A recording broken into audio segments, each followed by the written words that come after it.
Good afternoon, everybody. Happy Tuesday. I do not have anything off the top. Sean, do you want to kick us off? Sure. Could I just start with American citizens and permanent residents and others who are leaving Gaza?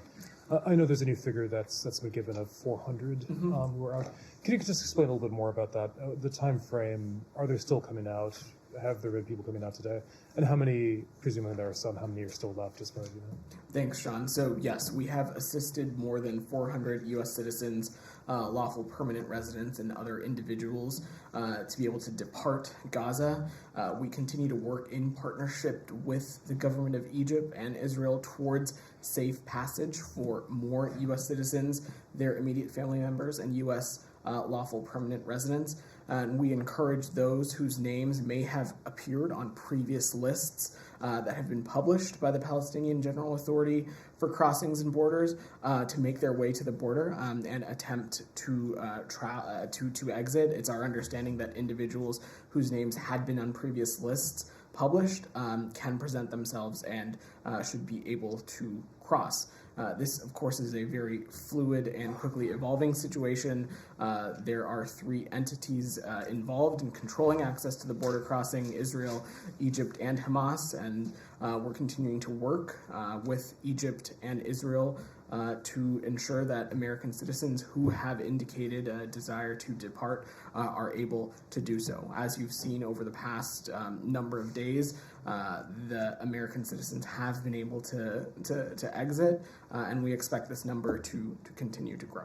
Sure. If I could just pursue that, you said that more safe passage for more afterward. The Secretary, I believe it is a week ago on the Hill, gave a figure of 1,000, including citizens, green card holders, relatives.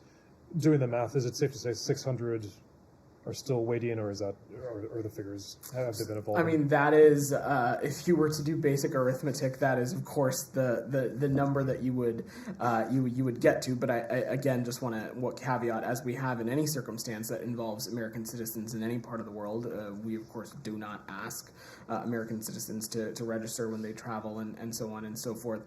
So I just I'm hesitant to provide a pinpoint metric, as of course this is an ongoing and fluid situation. Sure. I have more, but if people want to pursue this. Do you have an update on the aid trucks that have been able to go through Rafah?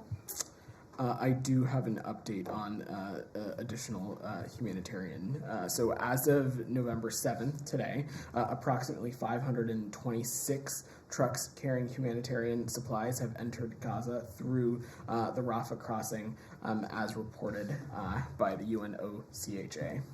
Okay, and then if I could ask about some comments that Netanyahu made yesterday about who should govern Gaza when fighting is over.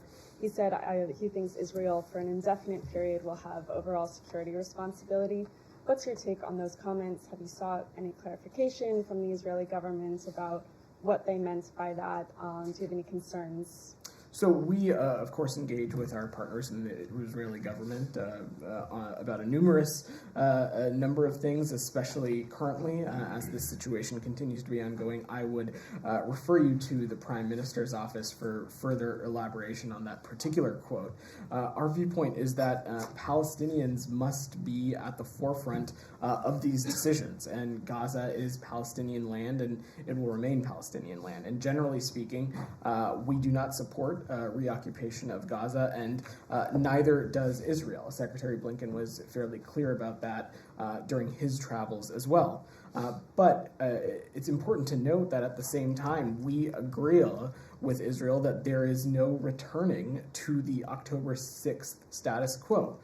Israel and the region must be secure, and Gaza should and can no longer be a base from which to launch terror attacks against the people of Israel or anyone else. And so we're working with partners on various scenarios, on interim governance, on security parameters, on security situations in Gaza for once this crisis recedes, but I'm not going to get ahead of that process. We'll get into it from here. Have you been in touch with his office since his comments came out? As I said, we are engaging with our partners in Israel around the clock on a number of issues. I'm just not going to get into the specifics of the day-to-day diplomacy.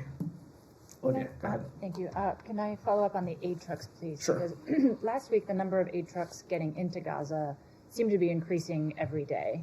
And since the crossing closed for a time over the weekend, it seems like there's been a significant curtailment both in people coming out and aid going in. The administration has voiced its frustration with the amount of aid going in as being insufficient. So can you provide us any insight into what the slowdown of the delivery of aid is attributable to? Well, on the first, to take a step back on the issue of basic math, the number that I'm providing today is an increase from the number that I provided yesterday that was reflective of the total since November 6th. Broadly, though, there are a number of issues at play here, primarily being this is not a crossing that the United States controls. We are engaged directly in diplomacy with our partners in Israel, with our partners in Egypt, to ensure that aid can flow. We are working appropriately with the Israelis to develop inspection mechanisms that would allow trucks to move into Gaza quickly while still undergoing full inspection. The Secretary raised this during his visit. This is an area that also has been rattled with blackouts and other instances that have made both the entrance of aid and for the voluntary departure of civilians to at some instances be slower than not just the United States, but anybody would want in this circumstance. But that is exactly why Special Envoy Satterfield is in the region, engaging in diplomacy, working with the Israelis and the Egyptians on this to ensure that humanitarian aid can get into Gaza, and simultaneously we are working around the clock on the consular piece of this so that American citizens and their family members and legal permanent residents who choose to depart are able to do so in an appropriate manner. Of course, no one is trying to indicate that the rate and the clip at which these have been happening have been satisfactory. We think more aid needs to be getting in. We've been very clear about that. We think American citizens who are interested in departing need to be able to do so swiftly, and we're working around the clock to ensure that. Okay, and acknowledging that it is an increase of 50 that you're citing today, the goal had been 100 trucks, while still recognizing that number was insufficient. Is 100 trucks a day still the goal? I'm not going to put a specific metric on it. Our goal at this point is doing everything we can to ensure that Rafah opens at appropriate intervals to allow for the influx of humanitarian aid into Gaza, as well as for the safe departure of American citizens, LPRs, and eligible family members. If I may, one question Sure. on hostages. Yeah. So U.S. officials have said that the hostage releases that we've seen to date were sort of pilot cases to see if the pause for release system could work. Are we to take from the fact that no additional hostages since that initial release have been made to as an indication that that system doesn't work and won't pave the way for the release of additional hostages? I'm not going to get into the specifics of diplomacy beyond saying that the release of hostages has, of course, been a key and evergreen goal of ours since October 7th. The Secretary has been incredibly clear about that, not just with his Israeli counterparts, but also any country in the region who may have a relationship with Hamas or who may have influence over Hamas, and has been sending a very clear message that all these hostages need to be released. It's exactly why this administration has been clear-eyed about its call for a humanitarian pause, so conditions can be created that could potentially lead to additional hostage releases, that could potentially lead to an influx of additional humanitarian aid as well. So this is something that we're continuing to pursue. And just quickly, is there an update on the hostage negotiations that have been ongoing? I don't have any updates. Okay. I have one more on the reaction within this building, if you'd like to go around. Yeah, why don't I can come back to you. That's great. Jaleel, go ahead. Thank you very much, Mr. Patel. This next question I want to dedicate. Is it on the region or is it off Different. topic? Okay, I will come back to you then. Good. Michelle, go ahead. Are you aware first of an assassination attempt on President Mahmoud Abbas in the West Bank? Thanks for your question, Michelle. So I saw those public reports as soon as right before I came out here. So I unfortunately don't have any specifics to offer on that. I'm saying this solely on public reporting. We are continuing to pay attention, and as we have more information from the United States' perspective, we will certainly share that. From the public reporting, it seems that President Abbas himself was not harmed. But again, as we get more information and as this situation develops and we have anything additional to share, we'll make sure to share it. And my second question is on the attacks on the U.S. forces in Syria and Iraq. There have now been 40 attacks in this region since October 17th. President Biden, Vice President Harris, Secretary Blinken, and other officials threatened Iran and its proxies not to do it. They have done it. What's next? So, Michelle, I don't think you need to look any further than how we have tackled the threat that has been Iran over the course of this entire administration. We have used a combination of deterrence, pressure, and diplomacy to counter Iran's destabilizing activities. I will also note that we sent a very loud and direct deterrence message to Iran about our willingness to vigorously protect our personnel and our interests. Late last month, on October 26th, the U.S. military carried out strikes against 2 facilities in eastern Syria used by the IRGC and affiliated groups. These precision self-defense strikes were a response to a series of ongoing and largely unsuccessful attacks against U.S. personnel in Iraq and Syria, as you said. So we've been very clear that, 1, we will take any steps possible to protect our personnel and our interests in the region. But additionally, we have been very clear to countries in the region that we are incredibly keen on ensuring that this conflict does not spread. And in the matter of Iraq, that's something that we raised directly with Prime Minister Soudani on Secretary Blinken's trip. And the Prime Minister has also called these attacks unacceptable and has committed to taking whatever possible steps they can to stop these attacks. On the same topic. Okay, go ahead. Thank you, Vedant. Yesterday, the Islamic resistance in Iraq, they attacked Erbil airport, and some civilian flights were canceled because of these attacks. Because these attacks, it is true that they are saying that we are targeting the U.S. bases in the region, but they are endangering the people in the region, the civilian people, the civilian airport, especially in Erbil, the Kurdistan region of Iraq.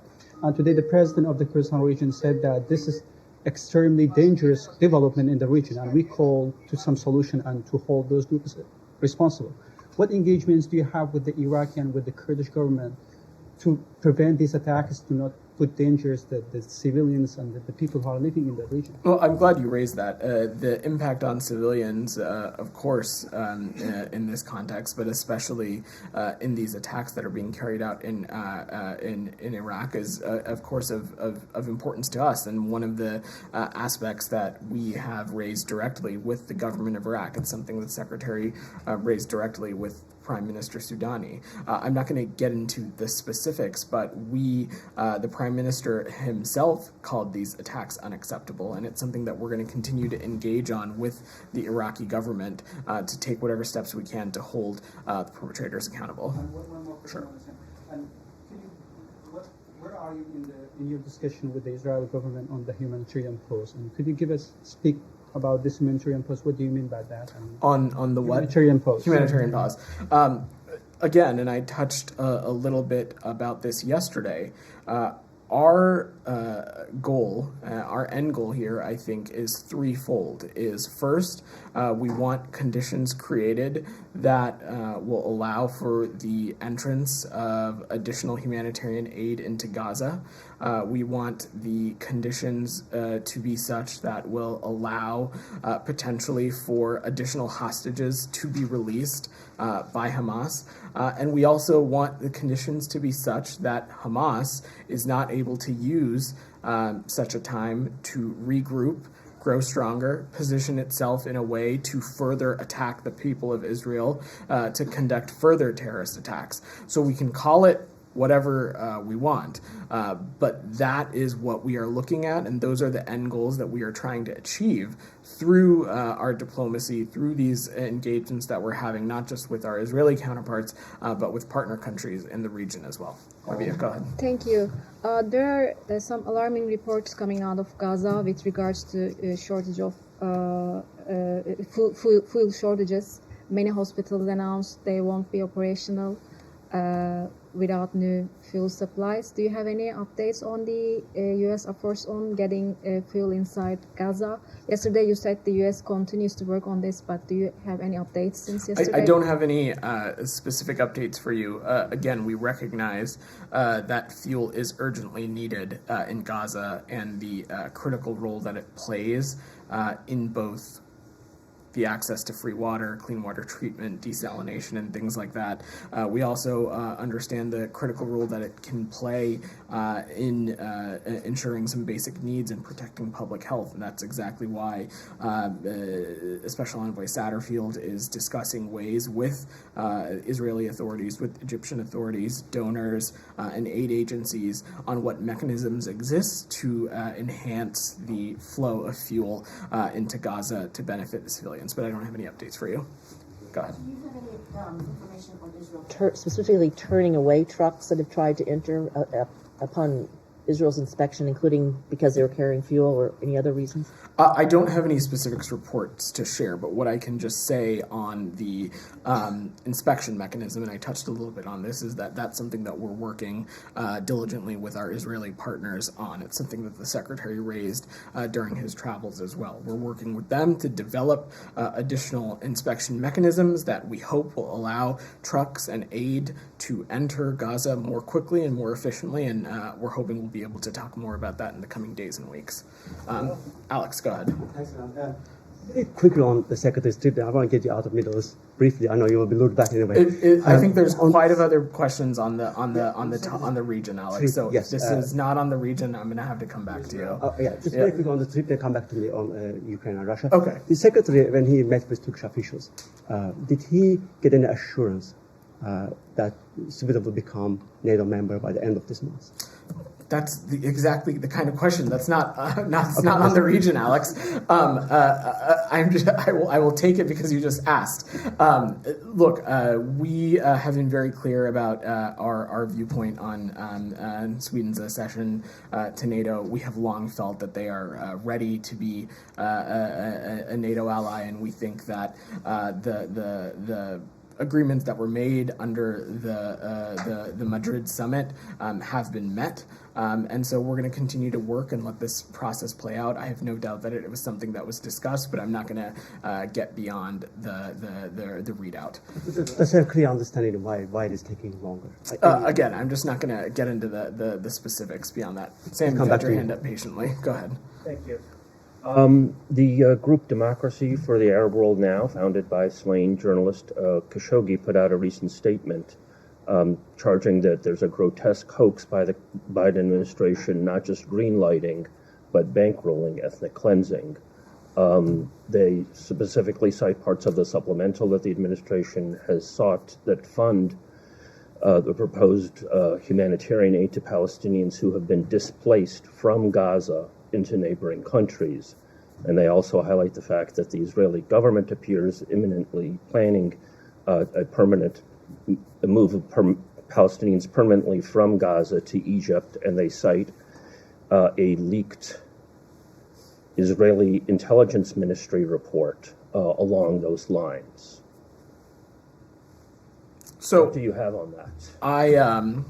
I realized that earlier in your comments you seemed to distance yourself from this notion. You said that it was Palestinian land and that you were opposed to this, or that was the implication of your remarks. However, there it is. You're asking for the money to do it. So let me just be clear about a couple things here, Sam. First, we continue to provide support to Palestinian refugees through the UN, through UNRWA, and the U.S. is going to also continue to support efforts for safe passage for civilians in Gaza seeking safety. As it relates to our foreign policy, the U.S. does not support any forced relocation of Palestinians outside of Gaza. It is not a policy we're pursuing. It is not something that is on the table. So why are you asking for funding for it? I don't understand your question. This group, Democracy for the Arab World Now, founded by Khashoggi, says that you're asking for funding for new Palestinians, not just displaced from 48, not just displaced from 67, but displaced from this conflict from Gaza into Egypt and other neighboring countries.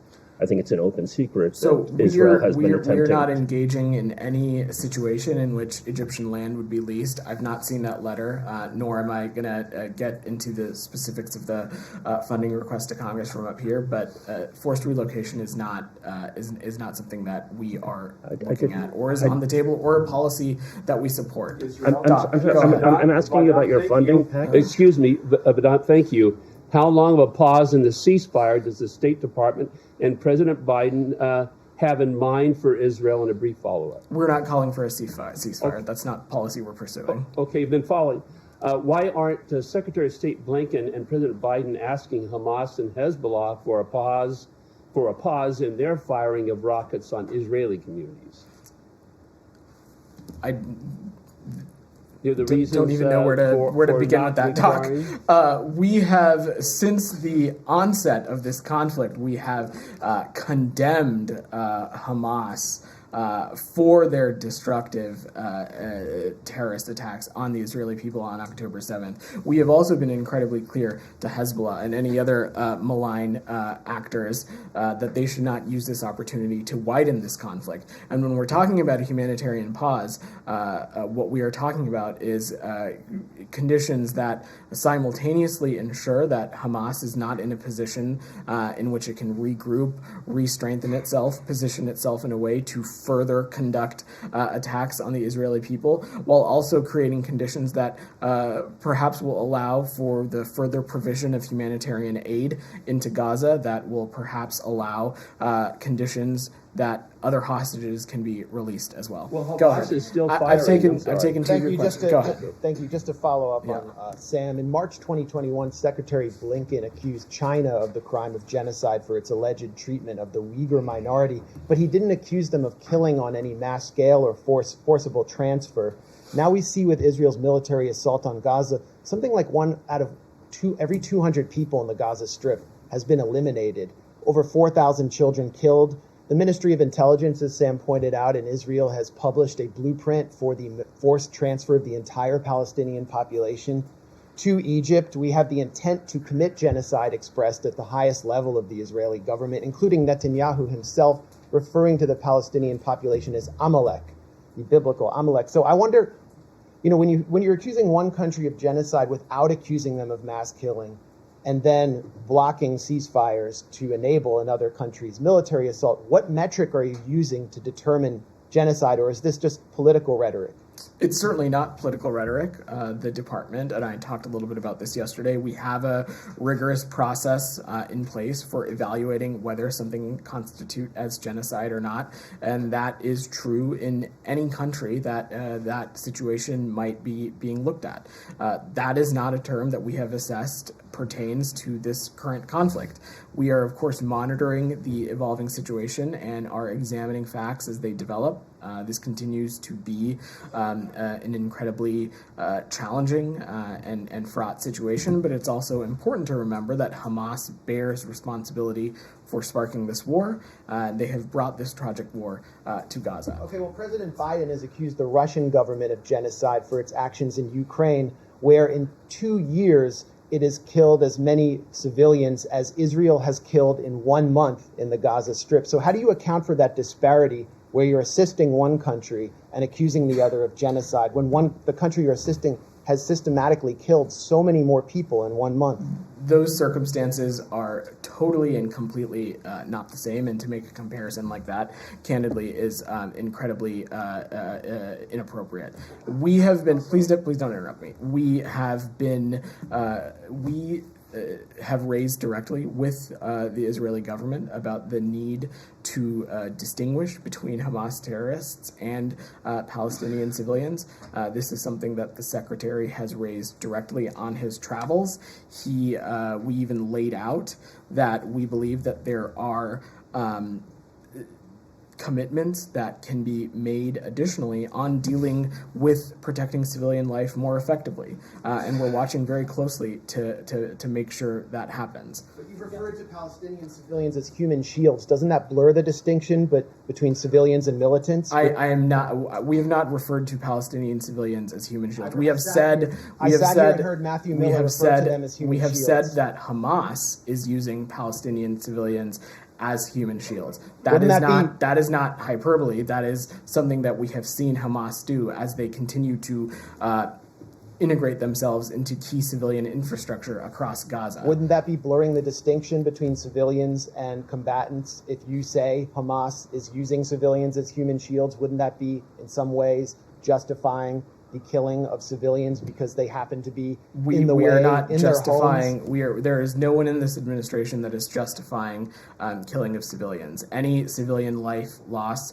is incredibly troubling, heartbreaking to us. Any number above 0 is deeply troubling to us. What we are doing is we are working with our Israeli partners to ensure that steps can be taken to minimize the impact on civilian life. And we also have believed that there is a moral imperative, there is a strategic imperative to take steps to minimize loss of civilian life. I'm going to work through. I've answered like 4 of your questions. On your answer to the genocide question, you said you're monitoring the evolving situation and examining the facts as they develop. Are you confirming that the U.S. is examining Israeli bombardment of Gaza to see if its actions constitute? No, that's not. I did not say that to indicate that there is some active, ongoing process. This is par for the course as we observe conditions and circumstances around the world. So there's no active Correct. process looking at this specifically? Correct. Given, just to follow on that briefly, given the circumstances, is one likely? I'm just not going to get into internal deliberative processes that exist at state. I want to. Could I go to Sean and then I can come back to you before you start? Yeah. It's related somewhat. Okay. But another aspect of this, the killings of journalists in the conflict. There's a Committee to Protect Journalists report, I believe, out yesterday, which is saying that 37 journalists have been killed, the vast majority of them Palestinians in this conflict. I think another one today. The Secretary General of the United Nations said that this is the deadliest conflict for journalists in quite some time. To what extent is there a concern about the killing of journalists in terms of ways to avoid this, and in terms of why this is actually happening? I would say, of course, Sean, that the impact of this conflict on journalists and our concern of journalists being among that could potentially be targeted when it comes to civilian casualties, that, of course, continues to be tantamount and something that we are paying attention to and have raised with actors in the region about this as well. It's been raised actively in terms of it's when we talk about ensuring that civilians are not placed in harm's way. Of course, journalists are part of that, and we continue to believe that civilians, including journalists, that steps need to be taken to ensure that they are not impacted within this conflict, that they are not targeted or killed in this conflict. And just finally, is there any concern that there's been a deliberate targeting of some of the journalists? I'm not aware, nor have I seen any reporting to indicate as such. Go ahead. About this building, I just wanted to ask you, because there have been multiple reports about the response and maybe in some cases the outcry within this building about the U.S. policy approach to this conflict. So first, can you say whether you are aware of the formal submission of one or more descent channel cables by American diplomats? And then secondly, if you could speak more broadly to how leadership here is responding to those with deep expertise in this building who believe that America's foreign policy here may be ill-conceived. So first, I'm just not going to speak to the specifics of the descent channel out of respect to the integrity of the channel. What I will just say is that this is something that has been available to employees since the Vietnam War, and we are proud that the department has an established procedure for employees to articulate policy disagreements directly to senior department principals in this building without fear of retribution. I will also say just broadly that we understand and we expect people in our workforce to have different personal beliefs, different beliefs about what U.S. foreign policy should be. And in fact, we think that that is one of the strengths of this government. And it's one of the strengths of this department in our ability to engage with people who have different opinions. And we encourage individuals to continue to make those opinions known. It's also important to remember that the president is who sets this policy, and we all up here at least serve at his pleasure. But we encourage everyone, even when they disagree with our policy, to make their leadership know. The dissent channel is one of those mechanisms. I will also note that we continue to take the responsibility to our workforce incredibly seriously and recognize that this is an incredibly taxing and trying time. This conflict is incredibly fraught. We have, like any workforce, ensured that the workforce knows what mental health resources are available to them in this trying time. And I will also just add that throughout this deliberative process, as it relates to U.S. foreign policy, we have engaged directly, the Secretary has, with those who may have dissenting opinions or different opinions from what current U.S. foreign policy is. That's democracy. That's part of the process. Just very quickly, because apart from the articulation of opinion or grievance as it may be, are there people with expertise in policy whose views have been incorporated as the situation has unfolded? I'm just not gonna read out the specifics of what a deliberative process or what the interagency process is like. There are, of course, the ways that decisions are made in any administration involve the inputs of a lot of people across a lot of different agencies with a lot of differing equities. Ultimately, though, it is the president who sets the policy. But simultaneously, we have a number of mechanisms at our disposal, available to the workforce, for them to share their dissenting viewpoints, whether it be the dissent channel cable, whether it be discussing directly with department leadership, which there have been opportunities to do so as well. Alex, go ahead. I'll come back to you. A couple of questions, non-Middle East related, if you don't mind. Sure. Ukraine, I'm sure you have seen multiple reports over the weekend that the U.S. is pushing Russia, Ukraine to dialogue with Russia. There have been speculations being built around it. Just want to give you a chance to clear up the air. Have you guys done anything like similar to that? Any negotiations, Alex, are up to Ukraine. And as we have said a number of times before, nothing should happen about Ukraine without Ukraine. We are not aware of any conversations with Ukraine about negotiations outside of the peace formula structure that you've already seen a number of engagements take place on. But it continues to be incredibly clear, Alex, that the Kremlin has no interest in negotiating or ending this war, and we are committed to supporting our Ukrainian partners. Thanks so much. Moving to South Caucasus. Sure. Yesterday, Matt put out a tweet about what was going on in Georgia. Georgian citizen was killed by Russian, I don't want to use occupied terrorists. My question is, the country has been, ruled by a party that, has been promoting Russian propaganda for a long time. Are you in a position to step in and defend Georgia should Georgia, become a target for Russia?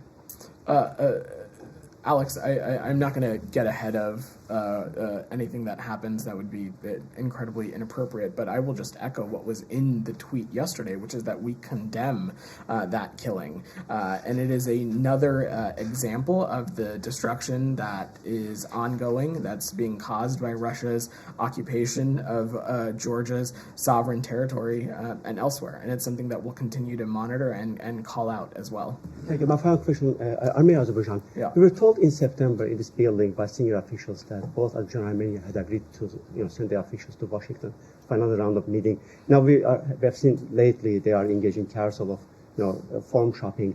is Washington still an option for next round of the negotiations? Of course. Look, Alex, outside of everything that, of course, is going on in the world that often sometimes takes up a lot of the oxygen in this room, peace between those two countries continues to be a priority for us, for Secretary Blinken, and it's something that the department will continue to engage towards.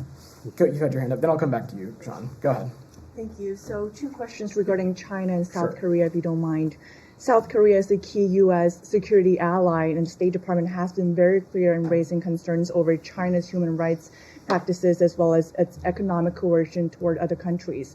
So the State Department has also in 3 different human rights and religious freedom reports highlighted a particular issue in which the Chinese embassy in South Korea has been using its economic leverage to pressure theaters in South Korea to try to block performances by an American company, Xingyun Performing Arts. So it's an American arts company whose classical Chinese dance shows have been banned in China because they include pieces portraying human rights persecution in China. So my question is, does it remain a concern by the State Department that in such incidents like this, China is using its economic pressure to influence the freedom of expression in an ally country? Broadly, I would say it, of course, continues to remain of concern. The PRC has a very clear track record of using economic coercion and otherwise in a wide array of countries, not just necessarily the ROK. But this is, of course, something that we're going to continue to address in close partnership with the ROK, with Japan, with other countries in the Indo-Pacific as well. Follow-up regarding Secretary Blinken's trip later this week. So in addition to, of course, talking about countering threats from North Korea, does Secretary Blinken also plan to address countering China's regional influence in his meeting with South Korean counterparts? Of course, like you said, meeting with other Indo-Pacific partners as well. You've heard me say this before, or I will say those in this room have heard me say this before. Any aspect of our foreign policy, whether it be the Secretary's current presence at the G7 or his soon-to-be presence in India with Secretary Austin, it is about our foreign policy and the foreign policy of those countries. In the G7 case, the foreign policy of those member countries. It is not about anything other else. What we have long said, of course, is that we do not ask countries to choose between the United States and the PRC or any other country. It is about offering them a choice and continuing to show what a deepening partnership with the United States can look like. Go ahead. Yeah. Do you have any update about the long-term observation mission to Georgia from the U.S. for 2024 parliamentary elections? That's going to be the first time that we're going to have the long-term mission. Any updates on that? I'm not aware of any specific updates. Obviously, though, in any circumstances around any election, we would want to ensure that they are held freely and fairly, and of course, when applicable, in accordance with OSCE parameters. But I'm happy to check if we have anything more specific. Thank you. And the second question: for a month, the ruling party of Georgia and the government members of the Georgian government claimed that the U.S. is providing funds for coup preparation through USAID. What is your reaction, and more generally, how do you perceive these type of claims coming from a government that receives millions of dollars annually from the U.S.? I think I spoke about this a number of months ago, and again, the answer is this is absolutely not true. In any country around the world, again, the U.S. does not favor any one political party or the other, or one particular government outcome or the other. Again, our goal in any of these circumstances, any of these contexts, is ensuring that there is freedom and fair elections held in accordance with the appropriate standards. Sean, you've had your hand patiently. Go ahead. Could I just a few around the world try to be succinct? Sure. Do you have any readout of the meeting? I know I asked yesterday, but the climate meeting in Sunnylands between. I don't have a specific readout. I'm happy to check with the special envoys team to see if we have any specifics to share. But I will use this opportunity to again echo as two of the world's largest emitters, climate is a unique area in which the United States and the PRC have an opportunity in which their, I won't say partnership, but their ability to work together can reap benefits for the entire world. And so that's an area that we've long said is an area where we can continue to engage with the PRC on. Sure. Let me just switch topics, although also relates to China. Burma, Myanmar. If you have any comment on the fighting that's in the north, the Kachin rebels, China said that some of its nationals have been wounded in this. Does the U.S. have any statement about anything to say about the nature of the conflict and whether there are concerns about it? I don't at this moment, Sean, but I'm happy to check and take back. And finally, can I go back to Ukraine? Do you have anything to say about President Zelensky saying it's not the right time for elections? Obviously, it's already, because of the war, there's the martial law. But what do you have any comment about his intentions? I think it's important to remember that Ukraine is in this position because Russia continues to wage its full-scale illegal war against Ukraine. Ukraine and its people are fighting for survival. It's also important to remember in the context when we talk about elections that nearly 20% of Ukraine's territory is occupied and tens of millions of its citizens are displaced because of Russia's war, many of them outside of the country as refugees. On top of that, Russia continues to launch daily bombardments of civilian infrastructure across Ukraine. We also have made clear with our Ukrainian partners our commitment to supporting not just Ukraine in its fight, but our commitment to support a careful and constitutional approach to keeping democracy strong in wartime. Sure. But in terms of the actual decision not to go ahead with it in early 2024, is that, from your viewpoint, the way you describe it, it's understandable? Do you have any? My understanding is that this is consistent with their constitution. So we'll just leave it to the Ukrainians to share anything further on that. Go ahead. Thank you. Yeah. Pakistan deporting hundreds of thousands of Afghan refugees, including those who are waiting for their American visas. According to U.S. Embassy Islamabad, they tried to stop the deportation of 25,000 Afghan workers, but Pakistan rejected that list. Let you say something about that. So we join partners in urging all states, including Pakistan, to uphold their respective obligations in their treatment of refugees and asylum seekers, and to respect the principle of non-refoulement. We strongly encourage Afghanistan's neighbors, including Pakistan, to allow entry for Afghans seeking international protection and to coordinate with the appropriate international humanitarian organizations. So we have seen rise in violence and terrorist attacks in Pakistan. Some of them claimed by TTP, some of them claimed by the newly formed group Tehreek-e-Jihad Pakistan. And in a recent attack at Pakistani air base, Pakistani security forces claimed that they recovered American-made weapons from TTP terrorists left by U.S. in Afghanistan. What kind of CT counterterrorism cooperation is going on with Pakistan? What do you want to say about these American-made weapons recovered from the terrorists? We are aware of the reports of multiple attacks on Pakistani security forces and facilities earlier in November, and we offer our condolences to the families of the victims. But I want to be very clear about this. There was no equipment left behind by American forces during the withdrawal from Afghanistan. I will also add that while large-scale military grant assistance remains suspended, we have partnered with Pakistan for more than 40 years to support law enforcement, rule of law, counter-narcotics efforts, and other areas in the security space, and will continue to value our bilateral relationship. Jaleel, if you want to close us out. Thank you very much, Mr. Patel. This question I want to dedicate it to a fellow journalist, a Pashtun journalist who started an English newspaper from Peshawar 40 years ago when the university didn't even have a journalism department, Mr. Ahmad Shafridi.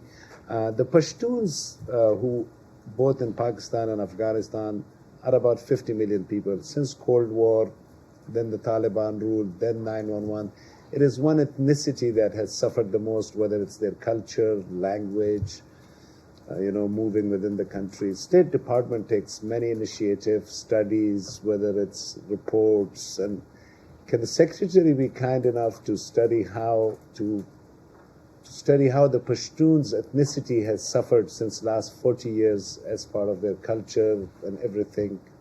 Well, Jalil, I think it's important to remember here that in any context, as we talk about Afghanistan, the people of Afghanistan, that we have been very clear that our commitment to the people of Afghanistan is enduring. The United States continues to be the single largest humanitarian donor to the people of Afghanistan, and of course, within that, there is, of course, the Pashtun people, that subgroup. But again, it's important to keep that in mind.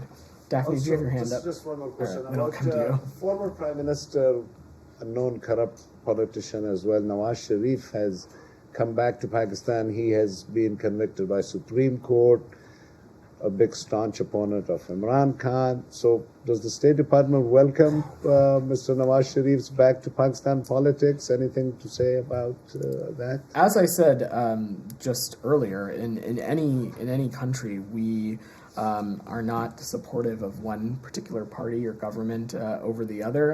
And in the context of any election, it just continues to be paramount that elections are held in a free and fair manner and reflect the will of the people residing in that country. Daphne, go ahead. Thank you very much. Sorry, just quickly on Gaza. This meeting in Paris on Thursday to coordinate aid for Gaza. Who from the U.S. will attend? So I don't have a full delegation list, but I can share that delegation will be led and headed by Undersecretary Azra Zaya from the State Department. And the possible creation of a maritime corridor is expected to come up, which is an idea that's been put forward by Cyprus. Did Blinken discuss this in his meeting with the president of Cyprus, and is this an idea that the U.S. supports? So what I will just say on the delivery of aids and the various methods, the U.S. particularly, we use a number of methods, including trucks and overland routes, as well as airplanes and helicopters. I will let this convening discuss what options that might exist for a maritime corridor as one of those channels, but I'm just not going to get ahead of that process. We certainly have broadly felt that the provision of aid and any country's ability to do so to the Palestinian people in Gaza would be a good thing. But, all right, thanks everybody. Are you able to say anything about to Lebanon? What I can close out with, Michelle, is that the senior advisor to the president, Amos Hochstein, is in Lebanon today to meet with members of the Lebanese government to demonstrate the U.S.'s continued support for the Lebanese people. In his meetings, Mr. Hochstein will continue to emphasize the U.S. is not interested in seeing this conflict spread to Lebanon. All right, thanks everybody. Thank you.